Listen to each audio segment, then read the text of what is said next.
Living stone classes. मैं हूं Anjana. UP special के इस श्रृंखला में आज हमारा सेकंड टॉपिक है उत्तर प्रदेश और उसकी भौगोलिक संरचना। तो यहाँ पे जो यूपी पीसीएस और आरओ यूपी के जो भी एग्जाम्स हैं उन सभी के लिए बेहद महत्वपूर्ण टॉपिक है।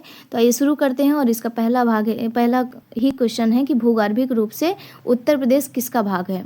तो आपको बताना है कि भूगर्भिक रूप से उत्तर प्रदेश किसका भाग है। आई थिंक आप सभी लोग इस चीज़ को जानते होंगे। तो इसका राइट आंसर हो जाएगा ए, प्राचीनतम गोंडवाना लैंड का भाग है। व्याख्या है इसकी कि भूगर्भिक रूप से उत्तर प्रदेश भारत के प्राचीनतम गोंडवाना लैंड का भाग है। किसका भाग है? प्राचीनतम गोंडवाना लैंड का भाग है। किस रूप से? तो भूगर्भिक रूप से अगर देखें तो यूपी भारत के प्राचीनतम गोंडवाना लैंड का भाग है। और इसके अतिरिक्त भूगर्भिक रूप से राज्य का जो दक्षिणी भाग है वास्तव में प्रायद्वीपीय भारत का उत्तर की ओर निकला हुआ भाग है, जो विंध्य शैल समूह द्वारा निर्मित है। किससे निर्मित है? तो विंध्य शैल समूह द्वारा निर्मित है। अगला है कि उत्तर प्रदेश का दक्षिणी पठारी भाग किसका हिस्सा है? तो प्रायद्वीपीय भारत का है। अभी जस्ट पढ़ा कि उत्तर प्रदेश का जो दक्षिणी पठारी भाग वो किसका हिस्सा है? तो प्रायद्वीपीय भारत का। इसकी व्याख्या है कि उत्तर प्रदेश का जो दक्षिणी पठारी भाग है वो प्रायद्वीपीय भारत का भाग है और इसका निर्माण जो हुआ है वो प्री कैम्ब्रियन युग में हुआ है। तो इसका निर्माण कब हुआ है? प्री कैम्ब्रियन युग में हुआ है। ये स्टार इसमें बना लीजिएगा, ये पूछ सकता है। इसके अंतर्गत मुख्य रूप से बुंदेलखंड और बघेलखंड के पठारी भूभाग सम्मिलित है। तो इसके अंतर्गत कौन कौन से मुख्य रूप से जो क्षेत्र शामिल है? तो बुंदेलखंड का रीजन हो गया और बघेलखंड के कुछ पठारी जो भूभाग है वो शामिल है। इनमें अगर जिलों की बात करें तो झांसी, जालौन, ललितपुर, हमीरपुर, बांदा, महोबा, चित्रकूट, प्रयागराज की मेजा व करछना तहसील है, मिर्जापुर और चंदौली तथा सोनभद्र के जिले के जो पठारी भाग हैं वो इसमें शामिल है। अगला है हमारा थर्ड है कि संपूर्ण उत्तर प्रदेश को कितने भौतिक विभागों में विभाजित किया गया है। अगर आधार क्या है इसमें? भौतिक विभागों में विभाजित किया गया है। तो इसका राइट आंसर 3 हो जाएगा। तो इसको देखते हैं। संपूर्ण उत्तर प्रदेश को कुल 3 भौतिक विभागों में विभाजित किया गया है। कितने? उत्तर प्रदेश को अगर कहें कि कितने कुल भौतिक विभागों में विभाजित किया गया है तो हम 3 बताएंगे। पहला है भाबर एवं तराई क्षेत्र, दूसरा है मध्य का मैदानी क्षेत्र जिसमें बांगर क्षेत्र और खादर क्षेत्र दोनों आएगा, दक्षिण का पठारी क्षेत्र। तो कौन कौन से हो गए? भाबर एवं तराई प्रदेश, मध्य का मैदानी क्षेत्र जिसमें बांगर और खादर दोनों आ जाएंगे और दक्षिण का पहाड़ी पठारी क्षेत्र।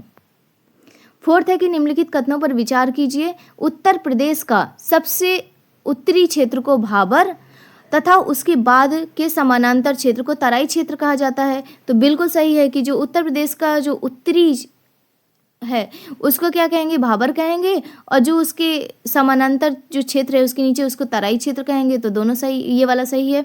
और तराई क्षेत्र में वर्षा की अधिकता के कारण बड़े पैमाने पर धान व गन्ने की खेती की जाती है। तो ये भी सही है। तो इसका जो राइट आंसर होगा वो सी होगा। राइट आंसर क्या होगा? सी होगा। उत्तर प्रदेश राज्य के भौतिक विभाजन के अंतर्गत सबसे उत्तरी क्षेत्र को भाबर तथा उसके बाद के समानांतर क्षेत्र को तराई का क्षेत्र कहा जाता है।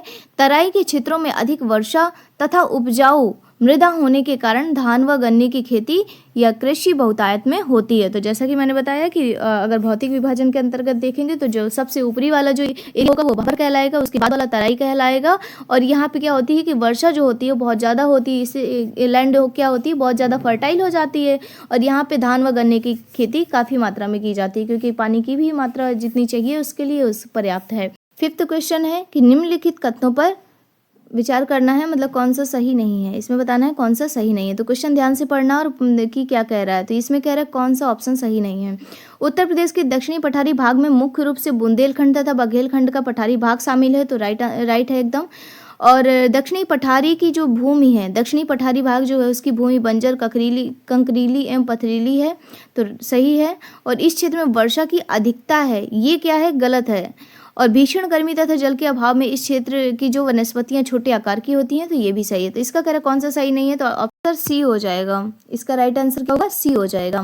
व्याख्या है कि उत्तर प्रदेश राज्य के उत्तरी भाग में अवस्थित हिमालय पर्वत श्रृंखला का निर्माण टर्शरी कल्प में अंगारा लैंड एवं गोंडवाना लैंड के जो बीच स्थित टेथिस सागर में निक्षेपित अवसादों के वलन के फलस्वरूप हुआ है। वहीं अगर बुंदेलखंड क्षेत्र में बुंदेलखंड नीस की अगर बात करें तो उसकी शैलों का निर्माण आद्यकल्प इयोसीन में हुआ है। इन शैल क्रमों में मुख्यतः लाल आर्थोक्लेस फेल्सपार, लाल क्वार्ट्ज, हॉर्नब्लेड क्लोराइड जैसे खनिजों के निक्षेप जो है विद्यमान है। तो याद रखना है कि जो उत्तर प्रदेश के राज्य का जो उत्तरी भाग में अवस्थित जो हिमालय पर्वत श्रृंखला है उसका निर्माण कब हुआ है तो टर्सरी कल्प में, और बुंदेलखंड नीस शैलों का निर्माण कब हुआ है तो आद्यकल्प इयोसीन में। 7वां क्वेश्चन है कि निम्नलिखित कथनों पर विचार कीजिए। उत्तर प्रदेश के सबसे उत्तरी भाग को भाबर कहा जाता है, तो सही है। और भाबर क्षेत्र के समानांतर दक्षिण में संकीर्ण पट्टी के रूप में स्थित क्षेत्र को तराई के रूप में जाना जाता है। तो अभी हम कितनी बार पढ़ चुके हैं। और इसमें कह रहे कौन सा कथन सत्य है, तो इसमें 1 और 2 दोनों सही हैं। उत्तर प्रदेश की भौगोलिक संरचना के अंतर्गत राज्य के सबसे उत्तरी क्षेत्र को भाबर कहा जाता है, चूंकि पर्वतीय क्षेत्र से प्रभावित होने वाली नदियां तीव्र कटाव करती हैं, तब इन क्षेत्रों में कुछ बलुआ पत्थर, कंकड़ आदि का भी निक्षेप करती हैं। इस दौरान जिन क्षेत्रों में मोटे या थोड़े बड़े आकार के कंकड़ पत्थर मिलते हैं उसे भाबर, जबकि इस क्षेत्र के समानांतर दक्षिण में संकीर्ण पट्टी के रूप में स्थित क्षेत्र को तराई के नाम से जाना जाता है। तो इस क्षेत्र में अवसाद निक्षेप महीन श्रेणी के होते हैं।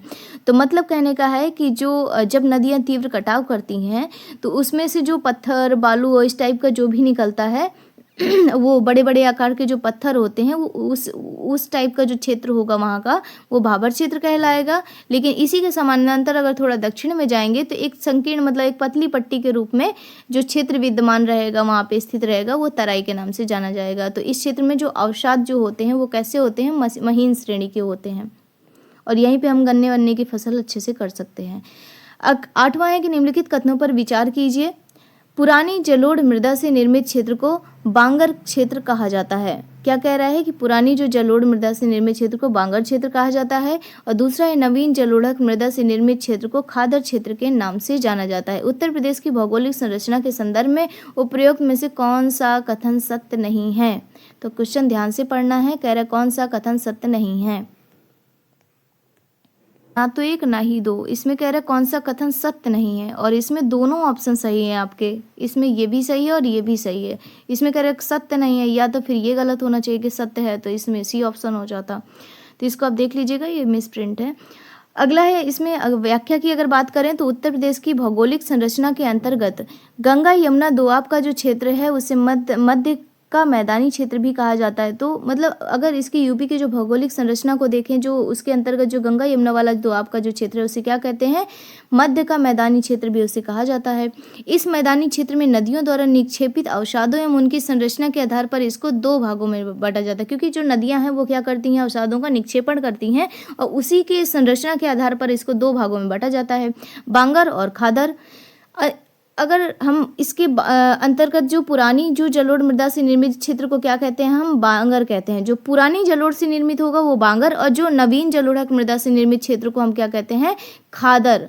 खादर के नाम से जाना जाता है। तो इसीलिए उसका जो आंसर होगा, या तो अगर ये क्वेश्चन मैंने दिखाया ना कि ये थोड़ा सा गलत है तो आप उसको देख लीजिएगा।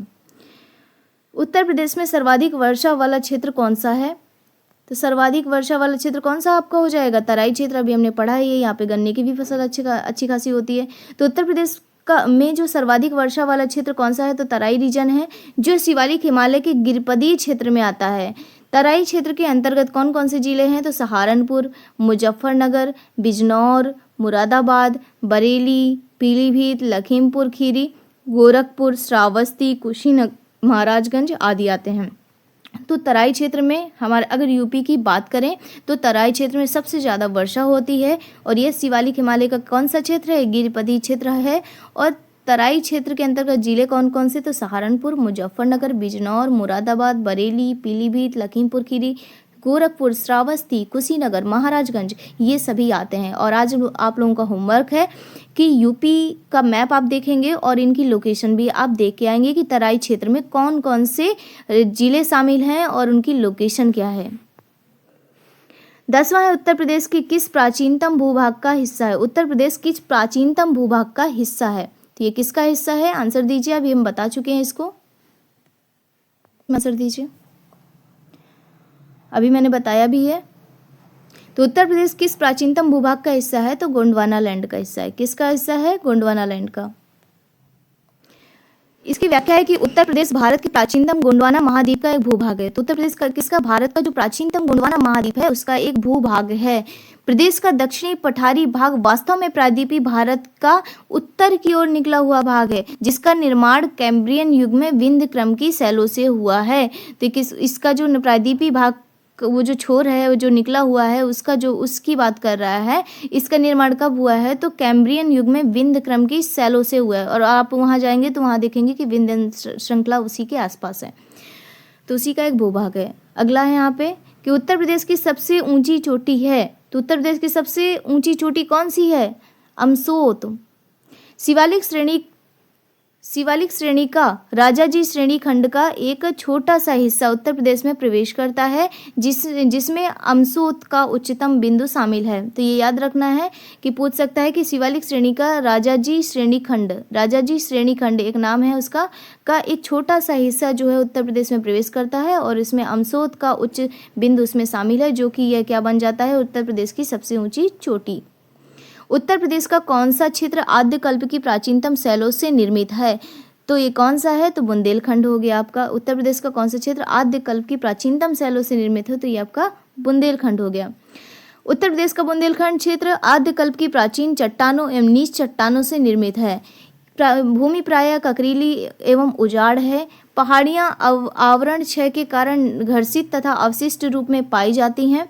अगला है कि 13 निम्नलिखित में से कौन सा जिला बुंदेलखंड क्षेत्र का है, तो इसमें देखिए चंदौली, औरैया, महोबा, एटा। तो ये क्या हो गया आपका right answer C, Mahoba. Bundelkhand क्षेत्र के कौन कौन से अंतर्गत कौन कौन से जिले शामिल हैं, तो झांसी, ललितपुर, जालौन, चित्रकूट, महोबा, बांदा आदि जिले शामिल हैं। तो कौन कौन से क्षेत्र है मेन, झांसी, ललितपुर, जालौन, चित्रकूट, महोबा, बांदा। फिर से रिवीजन करिए इसका कि झांसी, ललितपुर, जालौन, चित्रकूट, महोबा, बांदा आदि जिले इसमें शामिल हैं। निम्नलिखित कथनों पर विचार करिए कि बुंदेलखंड क्षेत्र में बुंदेलखंड नीस के नाम से प्रख्यात नीस शैलों का निर्माण आद्य कल्प में हुआ है।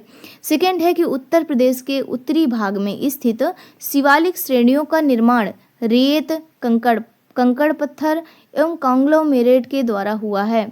तीसरा है कि प्रदेश के खादर क्षेत्रों में नदियों द्वारा अधिक आवरण क्षय होने से बीहड़ों का भी निर्माण होता है। अब इसमें आपको बताना है कि कौन सा सही है, कितने इसमें सही है, तो आप आंसर दीजिए इसका। ये पूछ इस टाइप से ही स्टेटमेंट के तौर पे बनते हैं, जैसे आरओ और यूपीपीसीएस में। तो ये काफ़ी अच्छा क्वेश्चन है, इसको देखिए, बताइए इसमें कितने ऑप्शन सही हैं। क्वेश्चन है हमारा कि बुंदेलखंड निम्नलिखित कथनों पर विचार कीजिए। बुंदेलखंड क्षेत्र में बुंदेलखंड नीस के नाम से प्रख्यात नीस शैलों का निर्माण आद्य कल्प में हुआ है। तो जो बुंदेलखंड क्षेत्र में वहाँ पे बुंदेलखंड नीस पाई जाती है।